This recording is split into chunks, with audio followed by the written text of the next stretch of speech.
Bonjour à tous, j'espère que vous allez bien, vous êtes sur les plaisirs sucrés d'Antoine. Si vous n'êtes pas encore abonné à ma chaîne, eh bien n'hésitez pas à cliquer sur le petit bouton s'abonner autour de l'écran, ça coûte rien et ça me fait super plaisir. Je vous retrouve aujourd'hui dans ma cuisine pour vous proposer la recette d'une tarte hyper gourmande, la banoffee pie ou encore la tarte à la banane. C'est cette fameuse tarte avec de la confiture de lait, des tranches de banane et de la chantilly. Je vous en dis pas plus, je vous accompagne sur la recette. Je commence par réaliser la pâte sucrée, pour cela je vous renvoie vers l'un de mes précédents tutos qui est sur ma chaîne YouTube. Je vous mets le lien en barre d'infos. Lorsque votre pâte sucrée est prête, vous l'étalez entre deux feuilles de papier sulfurisé sur environ 3-4 mm d'épaisseur et vous la placez au frigo pendant 2 heures. Après 2 heures passées au frigo, mon rectangle de pâte sucrée est bien froid, il ne me reste plus qu'à foncer le cercle à tarte comme ceci. Je sors ma plaque de pâte sucrée du congélateur. J'enlève ma première feuille. Donc j'ai déjà préalablement beurré mon cercle à tarte de 20 cm de diamètre. Hop, je retourne ma pâte sucrée. Je vais la décaler un peu parce que je vais essayer de centrer mon disque sur mon tapis. Je décolle également le deuxième papier. Je place mon disque sur ma pâte.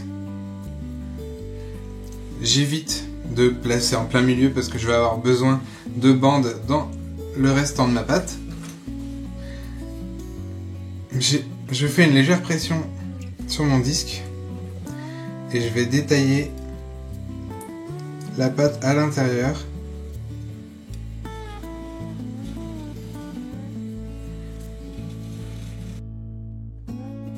Et ensuite, je vais détailler des bandes d'environ 3 cm de large que je viens foncer à l'intérieur.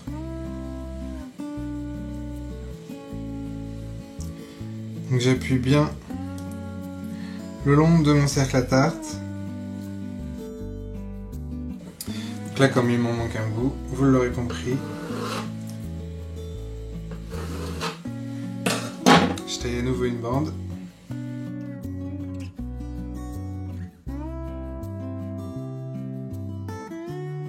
Donc je fais bien tout le tour du cercle à tarte avec mes doigts, en appuyant bien.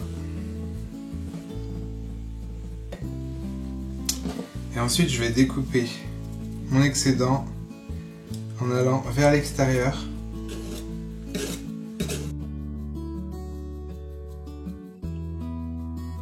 Donc le reste de pâte, je peux bien évidemment le réutiliser dans une recette ultérieure.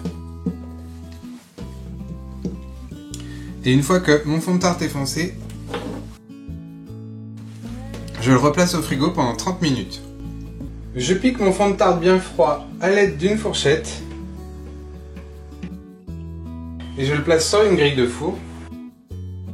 Je vais ensuite l'enfourner pendant 10 minutes à 180 degrés. Après 10 minutes à 180 degrés, j'enlève le cercle et je replace au four pendant 5 minutes à 160 degrés cette fois-ci. Après ces 7 nouvelles minutes de cuisson, mon fond de tarte est cuit. Je vais l'enlever de la grille et je vais le laisser refroidir jusqu'au garnissage. Une fois que mon fond de tarte a bien refroidi, je le garnis avec ces ingrédients. 300 g de crème liquide à 30% de matière grasse minimum, 15 g de sucre glace, 2 belles bananes, 200 g de confiture de lait et facultativement 10 g de pralin en grains que vous pouvez remplacer par des noisettes torréfiées. Je commence par déposer sur mon fond de tarte de la confiture de lait, donc je vais peut-être pas tout mettre. J'en mets déjà une bonne cuillère et je vais voir comment elle s'étale sur mon fond de tarte. J'ai au final quasiment tout mis dans mon cercle de 20 cm de diamètre. Ensuite, j'ai préalablement découpé mes bananes en fines rondelles d'environ 3-4 mm d'épaisseur. Je vais réaliser une rosace en les superposant.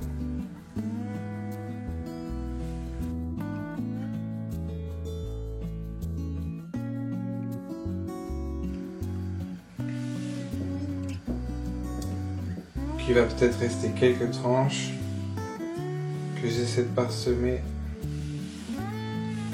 autour. Si c'est vraiment trop, vous n'êtes pas obligé de mettre les derniers morceaux de banane. Ce que je vais faire ensuite, c'est que je vais transférer ma crème liquide dans le bol de mon robot pour la monter en chantilly avec le sucre glace. Donc ma crème liquide est bien froide, elle sort du frigo. Et je vais la fouetter à vitesse moyenne jusqu'à l'obtention d'une chantilly bien dense et j'ajoute le sucre glace.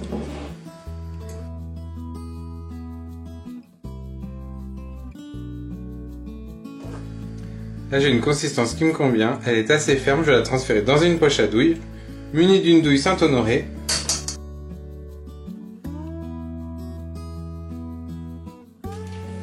Et ensuite je vais pouvoir commencer le pochage.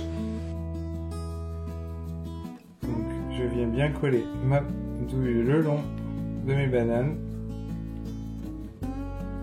J'appuie, je tire. J'appuie, j'arrête d'appuyer, je tire.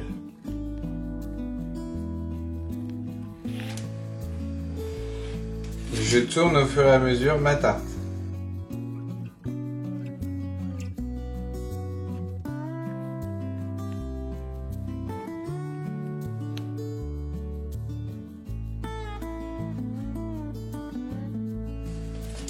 Je réalise une deuxième couronne ainsi qu'une troisième couronne.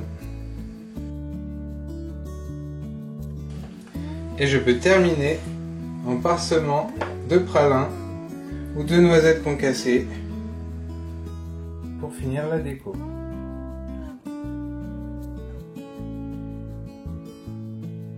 Et voilà!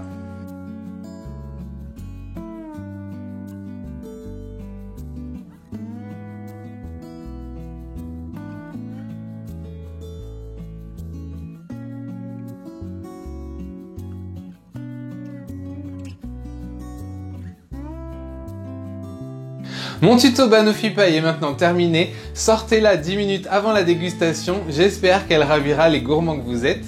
Si vous avez aimé cette nouvelle vidéo, n'hésitez pas à lui laisser des pouces bleus bien évidemment, à partager l'info autour de vous, à me laisser des commentaires pour me dire ce que vous en avez pensé, si vous aimez ou si vous aimez pas, et bien sûr à continuer à vous abonner à ma chaîne parce que ça me fait toujours hyper plaisir.